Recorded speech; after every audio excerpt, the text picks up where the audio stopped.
In early March 2017, panic-stricken officials from Uganda's Ministries of Works and Finance respectively dashed to Dar es Salaam to compare notes with their Tanzanian counterparts on, among others, variations in prices of their disassociated standard gauge railway projects. President Museveni and his Kenyan, Rwandan and South Sudan counterparts under the Northern Corridor Integration Projects Cluster had earlier in October 2014 flagged off construction of the SGR line snaking from Mombasa to Kampala with tendrils to Kigali and Juba. The multi-billion-dollar project was to be financed by China's Exim Bank. Kenya, then under the Uhuru Kenyatta administration, had secured 90% of the $3.8 billion financing for the Mombasa to Nairobi line. Uganda and Kenya started discussions on developing a new railway in 2008 with plans of securing joint financing, but Nairobi went ahead in 2013. Tanzania, while as part of Uganda, Kenya and Rwanda under the East African Community Regional Bloc, was or is outlier in the Northern Corridor integration, whose mission includes cooperation in 16 areas including the SGR, oil refinery development and ICT, among others. When John Magufuli ascended to power in November 2015, with Tanzania somewhat isolated by the regional leaders, commingling under the Northern Corridor integration, he went to work to amplify his country's profile. That is when the French oil giant Total Energies backed study exploring routes for the proposed oil pipeline from Uganda's oil field settled on the southern route through Tanzania. The Tanzania oil route was sealed in April 2016 in Kampala.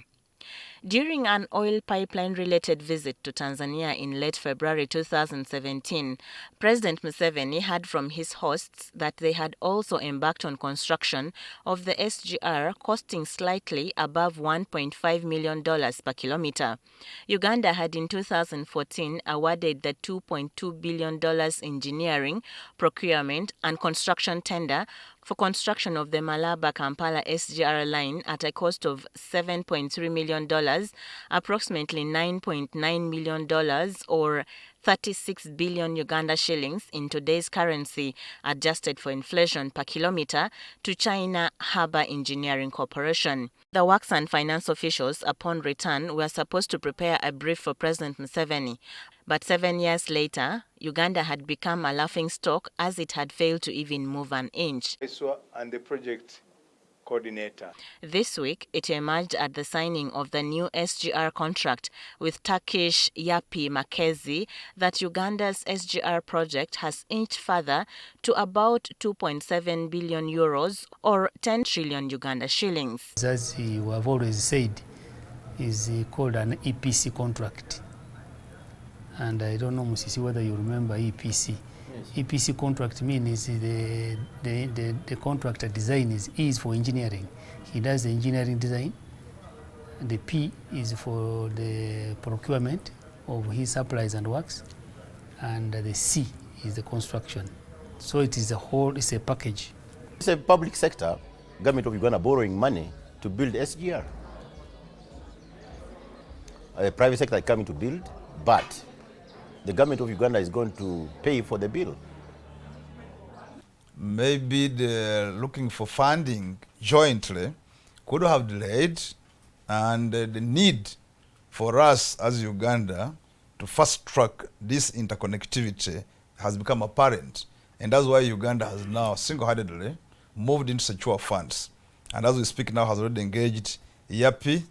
The $2.2 billion EPC tender to China Harbour Engineering Corporation collapsed after Exim Bank slammed the doors on the Kampala regime to bankroll the project.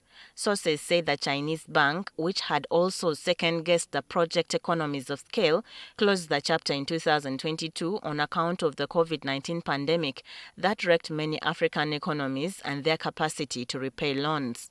On the other hand, Kenya was basking in the adulation of its 472 kilometers SGR from Mombasa Port to the capital Nairobi, which was completed in December 2016, followed by the 120-kilometer Nairobi to Naivasha line at a cost of $1.7 billion US. Here we are moving very well.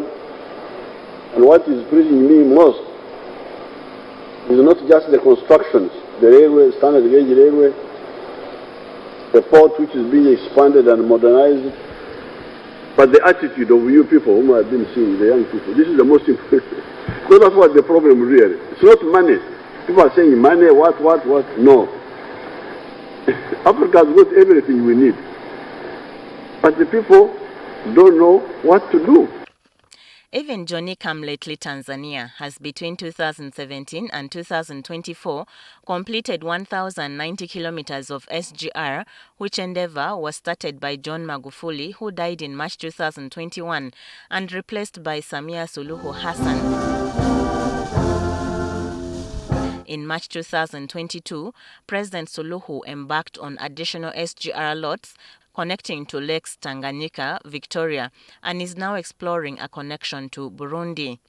The State Minister for Regional Affairs, John Mulimba, said there is no formula on who starts or who comes last, but the plan is to ensure intra-connectivity. And as you may recall, this started as a tripartite initiative to be funded by the three East African countries like I have named, Kenya, Uganda, Rwanda, but also including South Sudan and Democratic Republic of Congo, but also serving the people of northern Tanzania.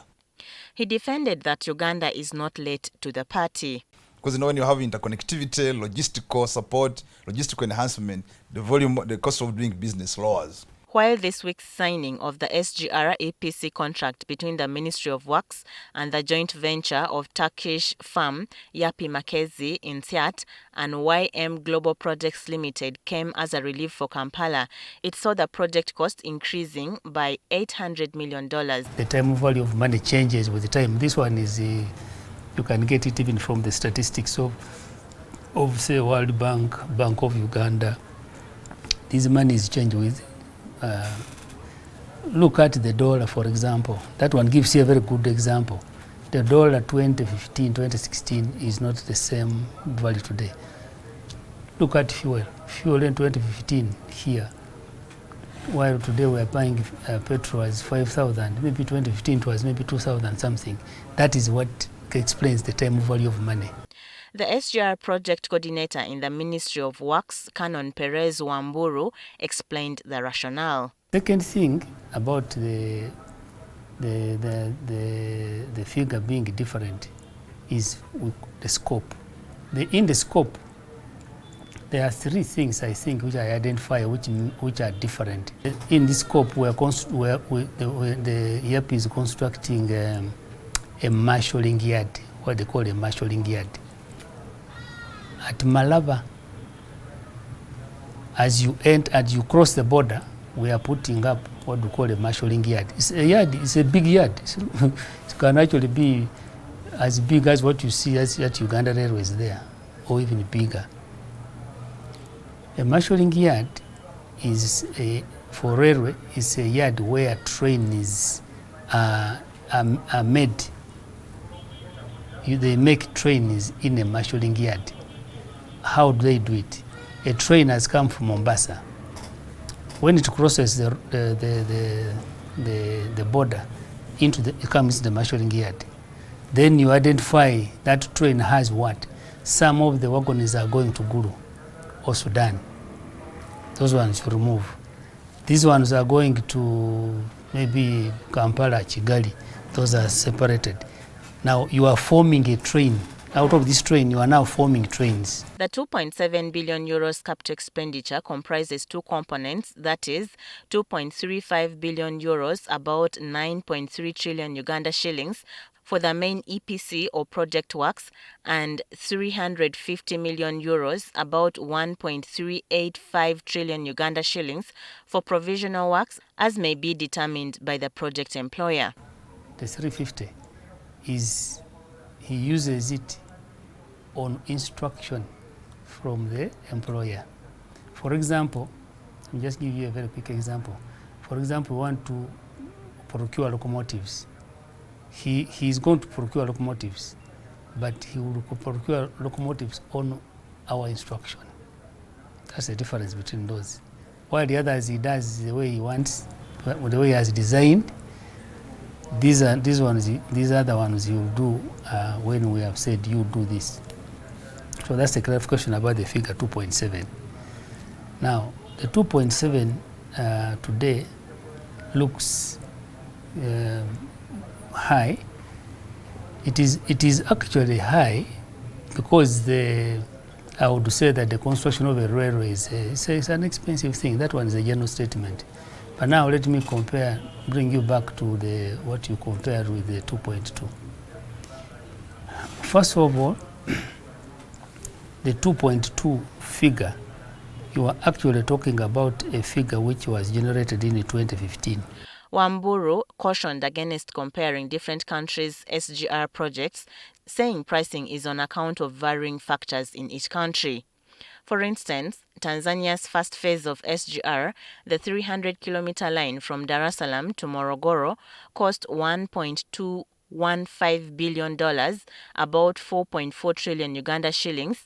The 422-kilometer Morogoro to Singida line cost $1.93 billion, about 7 trillion Uganda shillings, and the 368-kilometer Makutopora to Tabora line costing $1.928 billion, about 7 trillion Uganda shillings, which contract was signed in December 2021.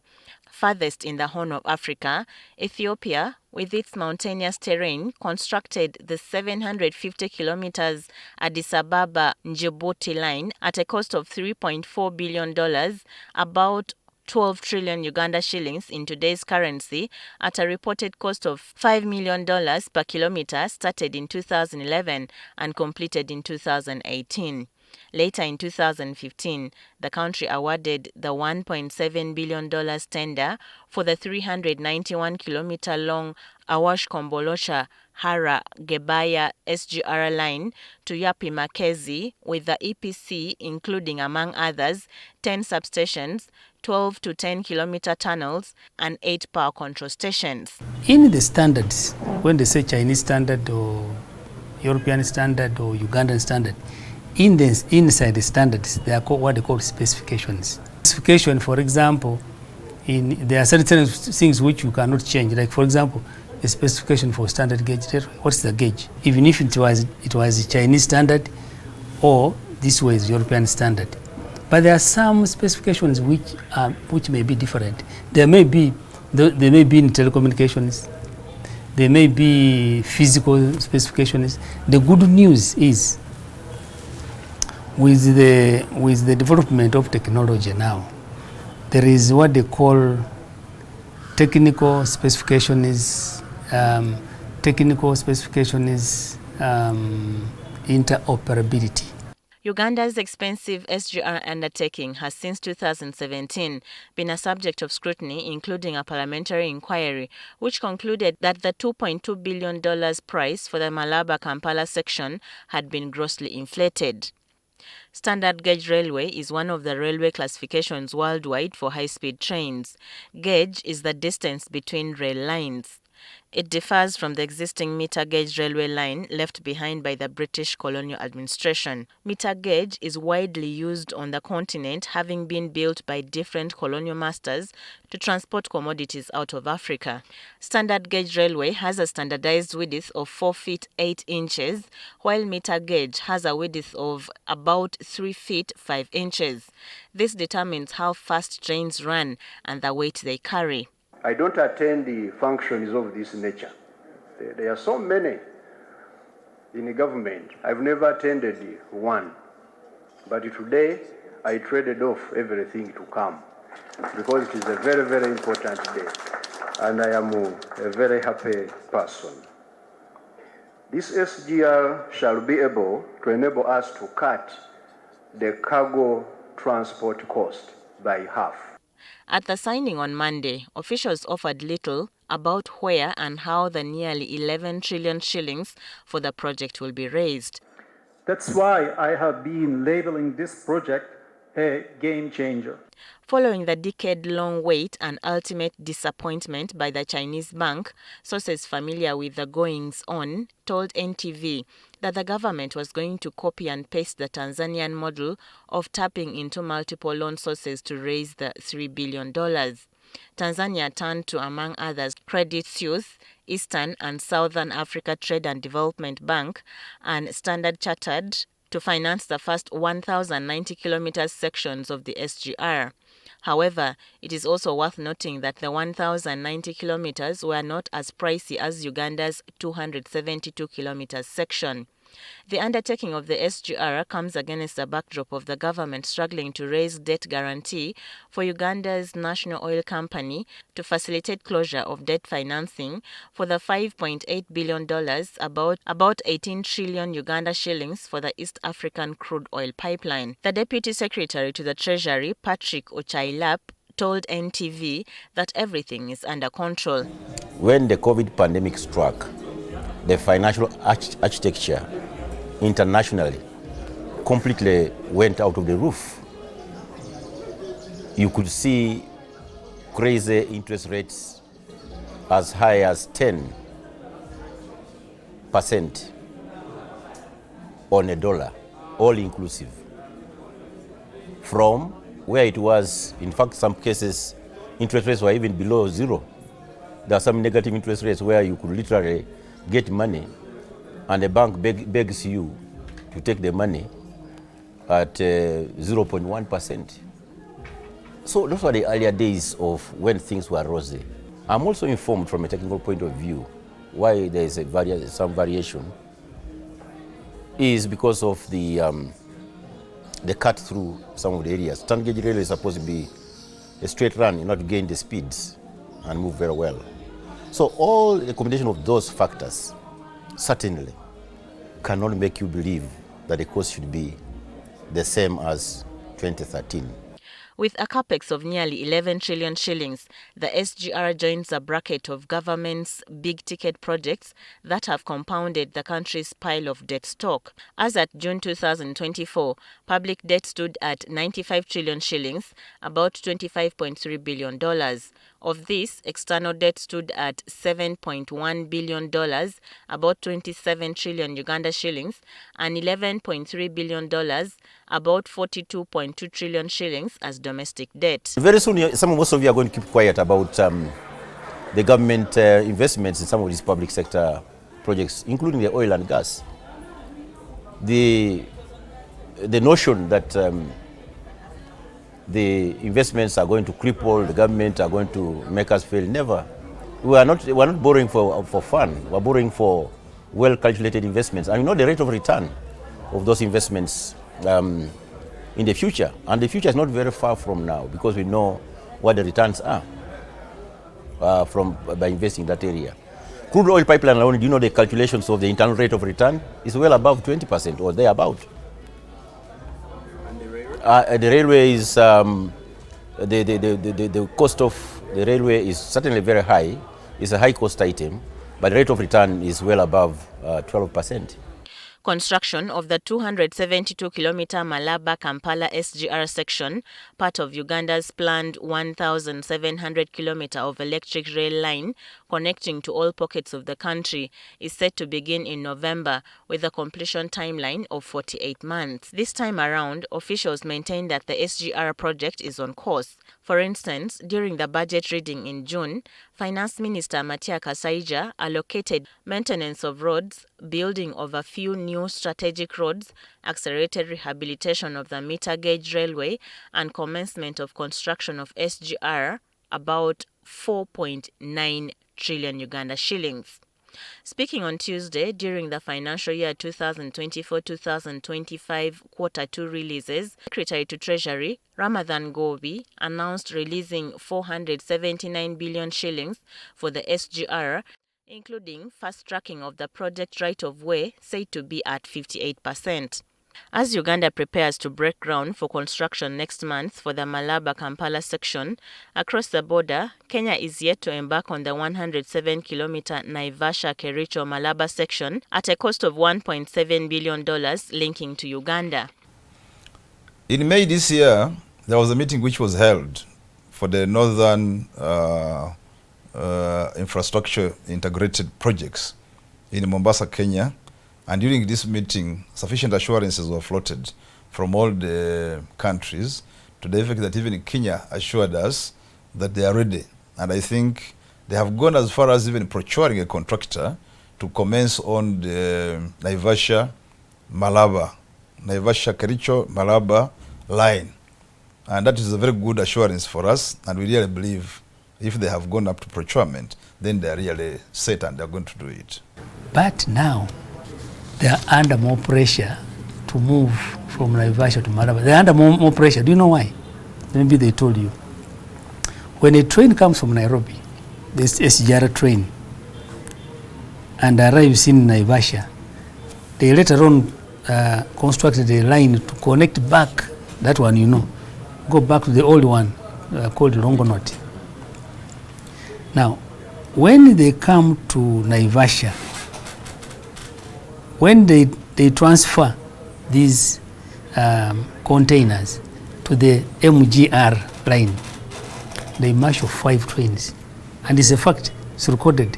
5 trains to evacuate this cargo which one train brought. Impetus for us to connect past Kampala to Kigali, which was the first signatory to, and the next summit is going to take place in Kigali, and they're going to emphasize the need for us to go that route with a spur to Kasese. A spur to Kasese is very important for us to tap into the Kasese mineral wealth, agricultural wealth, agro-processing in that area, as well as the transportation of the bulk cargo hinterland past Kasese into that vast region of the Congo.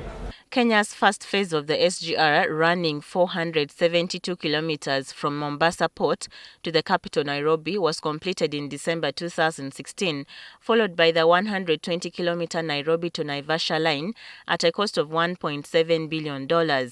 Kenya also plans to construct the 266-kilometer line from Naivasha connecting to the Kisumu port at Lake Victoria. While it's not in doubt that huge investments in infrastructure offers dividends for economic growth in the long run, and notwithstanding the defense that the country's debt distress level remains at low, the unit cost of Uganda's infrastructure projects always raises more questions than answers.